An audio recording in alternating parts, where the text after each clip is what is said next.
Assalamualaikum warahmatullahi wabarakatuh. Nama saya Wanda Syafiqahani binti Wan Imran, KBJ 2008106335. Nama saya Nur Arisa binti Muhammad Zamri, KBJ 2008108337. Nama saya Muhammad Daniel Haikal bin Abdul Rahim. Nombor ID KBJ 2008101147. Assalamualaikum, nama saya Tasnim Zulaika binti Abdul Rahman dengan nombor ID KBJ 2008106006. Kami dari Seksyen 11. Tajuk pembentangan kami Pembentukan Malaysia. Sebab-sebab pembentukan Malaysia. Pertama, mengelakkan ancaman dan pengaruh komunis. Sebabnya pengaruh komunis semakin meluas di Asia Tenggara, terutama di Singapura. Sebab pengaruh komunis mula menyusup masuk ke dalam parti yang memerintah Singapura sejak tahun 1959, iaitu Parti Tindakan Rakyat PAP yang diperintah oleh Lee Kuan Yew. Yang kedua, memberi kemerdekaan kepada Sabah, Sarawak, Brunei dan Singapura. Sekiranya kemerdekaan tidak diberikan kepada wilayah tersebut, pihak British khawatir wilayah tersebut akan dipengaruhi oleh komunis dan akan menyebabkan British akan hilang kepentingan ekonomi dan sosial pada masa yang akan datang. Yang ketiga, perkongsian faedah ekonomi. Negara-negara anggota yang kaya dengan sumber ekonomi boleh membantu negara-negara anggota yang miskin dan kekurangan sumber ekonomi. Yang keempat, membela masyarakat Bumiputera di Sabah dan Sarawak. Ekonomi atau jawatan tinggi dipegang oleh orang asing. Sejumlah besar rakyat bekerja dalam sektor pertanian. Yang kelima, mengimbangkan jumlah dan kadar pertumbuhan kaum di kalangan negeri anggota. Tunku Abdul Rahman juga pernah menyatakan kepentingan pembentukan Malaysia untuk menggabungkan wilayah-wilayah Borneo seperti Sabah, Sarawak dan Brunei dan bukan hanya terhad kepada Tanah Melayu dan Singapura sahaja. Seterusnya, proses pembentukan Malaysia. Yang pertama, Jawatan Kuasa Perundingan Perpaduan Malaysia, JPPM. JPPM menerangkan dengan lebih jelas konsep Malaysia kepada orang ramai. Yang kedua, Suruhanjaya Kobot. Menyiasat fikiran rakyat Borneo Utara dan Sarawak berkenaan pembentukan Malaysia. Yang ketiga, Jawatan Kuasa Antara Kerajaan. Jawatan kuasa ini telah membentuk satu perlembagaan khususnya yang melibatkan permintaan Sabah dan Sarawak. Yang keempat, Referendum Singapura. Referendum Singapura telah diadakan pada 1 November 1962. Barisan Sosialis dan pihak komunis yang tidak bersetuju untuk bergabung dengan Persekutuan Tanah Melayu telah memula pungutan suara dengan membuang undi kosong. Seterusnya, Saya akan membentangkan tentang isi-isi kandungan dalam Perjanjian Malaysia 1963. Antara isi-isinya ialah yang pertama, agama rasmi. Agama Islam merupakan agama rasmi di Persekutuan kecuali Sabah dan Sarawak, manakala agama-agama lain juga bebas untuk diamalkan.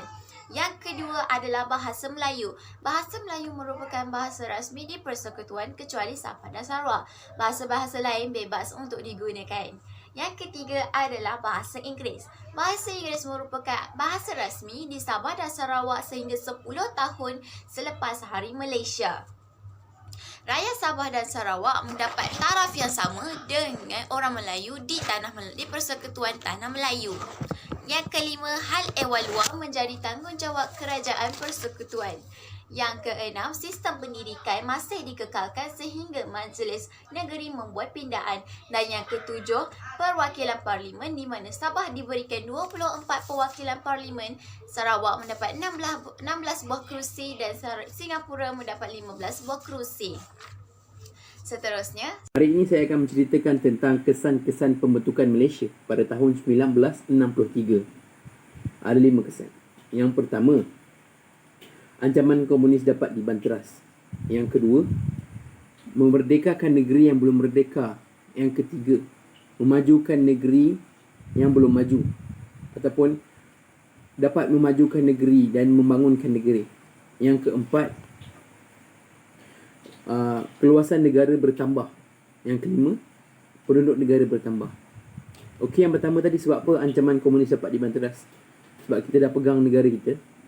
Sebab kita dah bentuk negara kita. So tak ada mana-mana penjajah yang dapat boleh masuk dalam negara kita. Dan yang kedua, memerdekakan negeri yang belum merdeka. Sebab dia tak seluruh. Sebab kita tengok pada yang nombor 4 dan yang nombor 5, meluaskan negara. Dari situ dijadikan. Seterusnya saya akan ceritakan tentang pemisahan Singapura yang berlaku pada tahun 1965. Macam mana boleh berlakunya pemisahan Singapura ni? Ia bermula daripada parti-parti politik. Adanya satu perbalahan, berbalah, menuduh dan menuduh. Apa yang dituduh? PAP iaitu People Action Party menuduh MCA terlalu baik dengan UMNO pada masa itu.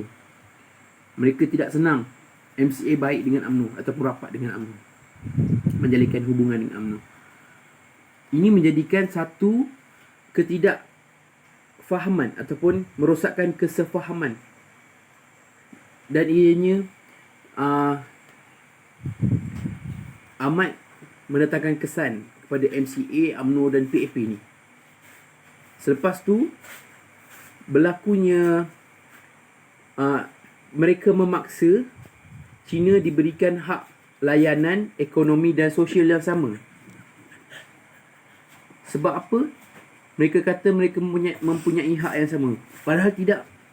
Mereka tak mempunyai hak yang sama. Ini dianggap satu serangan ataupun satu paksaan kepada orang Melayu. Sebab apa? Kita ada satu hak kita. Kita ada hak keutamaan kita. Mereka memaksa, mereka kata sosial ataupun ekonomi mereka dapat hak yang sama dengan orang Melayu. Mereka tak boleh begitu. Sebab kita ada hak keutamaan orang Melayu. Dan sebab itu terjadinya perkauman, iaitu rusuhan perkauman, rusuh, bergaduh, tuduh menuduh, dan akhirnya UMNO mengambil satu keputusan untuk menandatangani pemisahan dengan Singapura, iaitu pada tahun 9 Ogos 1965 Singapura dan Malaysia sah berpisah. Okey, yang seterusnya adalah faktor Singapura keluar Malaysia. Pertama, perlembagaan. Kerajaan minta hasil cukai Singapura daripada 40% kepada 60% akibat konfrontasi. Cukai-cukai baru dalam Belanjawan 1965 ditentang. Yang kedua, persaingan politik MCA dan PAP bertanding dalam pilihan raya 1964 walaupun bersetuju tidak bertanding 5 tahun setelah penyatuan. Yang ketiga ialah masalah perkauman. PAP menuduh setiausaha anggota UMNO Sheikh Jaafar Albar menyebabkan rusuhan kaum Julai dan September 1969. Yang keempat ialah perbezaan Parti Perikatan dan PAP. PAP ingin wujudkan masyarakat yang tidak berasaskan perkauman, tetapi kerajaan ingin wujudkan majmuk yang aman.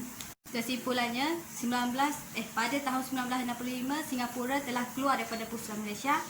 Yang kedua, rancangan menubuhkan Persekutuan Malaysia yang merangkumi Tanah Melayu, Sabah, Sarawak, Brunei dan Brunei berjaya dilaksanakan pada 16 September 1963 tapi tanpa Brunei.